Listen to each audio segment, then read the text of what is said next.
détenus avaient également ceci de commun avec les spectateurs qu'ils ignoraient le nom de leur compagnon d'infortune. Ils eussent aimé le connaître, tant la solidarité et l'amitié leur étaient indispensables. Cependant, un instinct les avertissait du danger d'un tel savoir. Ils en eurent bientôt une illustration grave. La Capos d'Ena multipliait les occasions d'être en présence de la jeune CKZ 114. Les instructions n'avaient pas changé. S'il fallait frapper gratuitement quelqu'un, c'était la belle. Forte de cette consigne, Zdena pouvait invoquer le devoir pour passer sa rage sur Panonique. Elle y mettait un zèle particulier. Sans pour autant transgresser les ordres, qui étaient de ne pas abîmer sa beauté, la Capo cognait CKZ 114 plus que de raison. Les organisateurs s'en étaient aperçus. Ils ne désapprouvèrent pas cette disposition.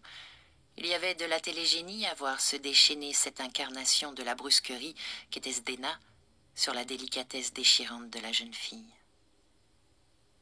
Ils n'avaient pas accordé trop d'importance à un autre signe de l'obsession de la Capo. Elle ne cessait de nommer, ou plutôt de matriculer sa victime.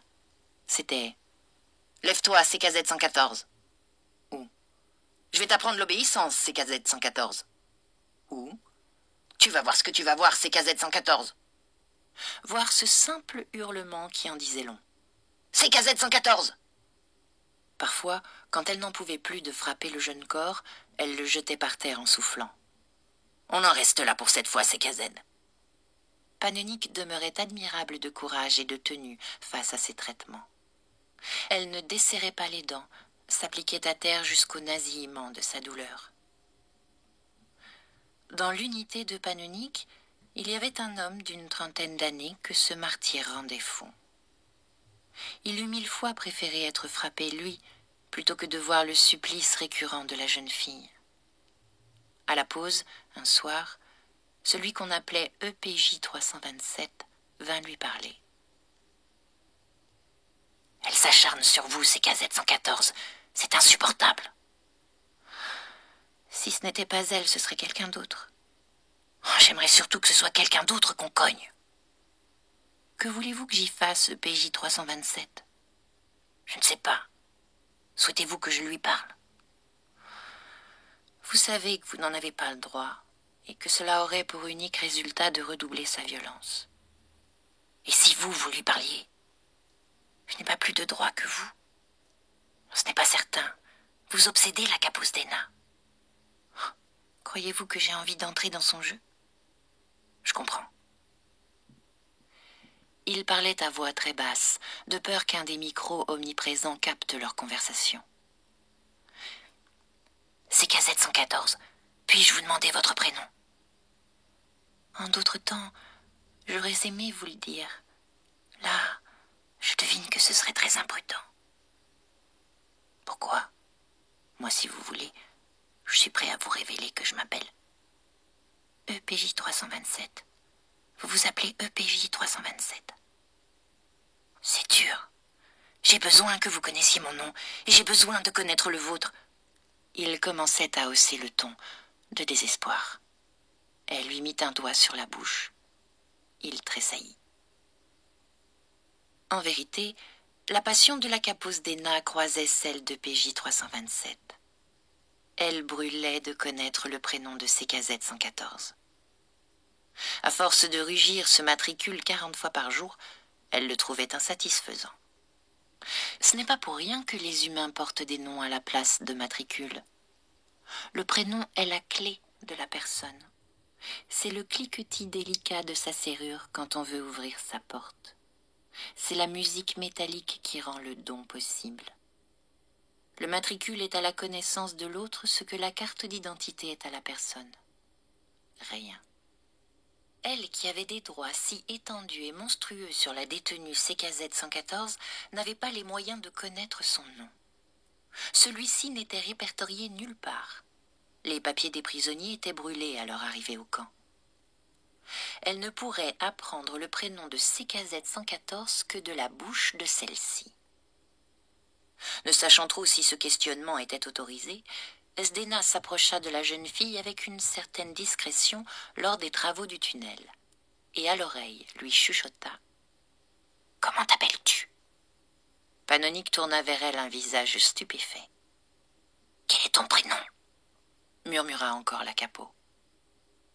CKZ 114 fit non de la tête d'un air définitif, et elle recommença à déblayer les pierres. Vaincue, Zdena saisit sa schlag et roua de coups l'insolente. Quand elle s'arrêta enfin, à bout de force, la victime, malgré sa souffrance, lui glissa une œillade amusée qui semblait dire « Si tu t'imagines que c'est avec des procédés pareils que tu vas me fléchir. »« Je suis une imbécile, » pensa la capot. « Pour obtenir ce que je veux, je la démolis. Idiote de Zdena. Aussi, ce n'est pas ma faute. Elle me nargue, elle m'énerve, alors je m'emporte. Elle l'a bien cherché. » En visionnant des bandes non décryptées, Zdena vit que CKZ 114 avait eu une conversation avec EPJ 327. Elle déroba du pain total à l'infirmerie et en injecta une dose à EPJ 327. Le sérum de vérité délia la langue du malheureux qui se mit à parler d'abondance.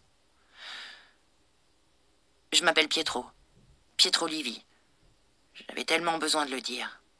J'ai tellement besoin de connaître le nom de CKZ 114. Elle a eu raison de me le cacher.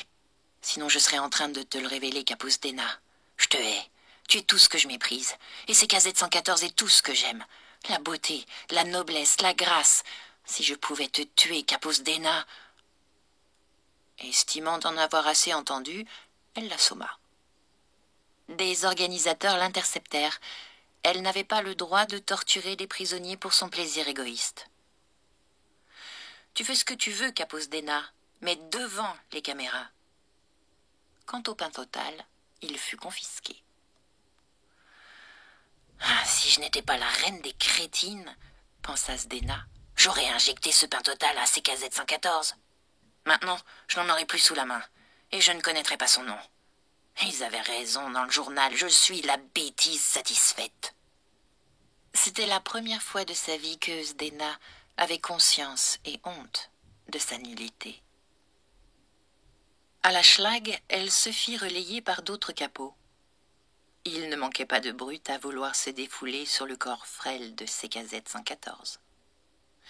Dans un premier temps, Zdena se trouva en progrès. Elle n'éprouvait plus trop le besoin de détruire ce qui l'obsédait. Parfois, elle frappait d'autres prisonniers pour ne pas avoir l'air de se tourner les pouces. Mais cela n'avait aucune importance. Peu à peu, sa conscience se troubla. Comment pouvait-elle être contente d'elle à si bon compte? CKZ 114 subissait autant de violence qu'avant. Se laver les mains d'une situation ne signifiait pas que l'on était innocent. Une partie obscure de Zdena lui soufflait aussi que, quand c'était elle qui s'acharnait sur CKZ 114, il y avait du sacré dans cet acharnement. Alors qu'à présent, la jeune fille était soumise au lot commun, à l'horreur aveugle, au supplice vulgaire. Elle décida de réaffirmer son élection. À nouveau, la Capos Zdena battit comme plâtre la jeune beauté. Quand celle-ci vit revenir la bourrelle qui s'était détournée d'elle pendant 7 jours, elle eut dans l'œil une perplexité qui semblait demander le sens d'une attitude aussi étrange. Zdena recommença à poser sa question. « Comment t'appelles-tu » Et elle recommença à ne pas lui répondre, sans abandonner cet air narquois où la capot n'avait pas tort de lire. « T'imagines-tu que je vis ton retour comme une grâce dont il faille te remercier ?» Elle a raison, pensa Zdena. Il faut que je lui donne un motif de contentement.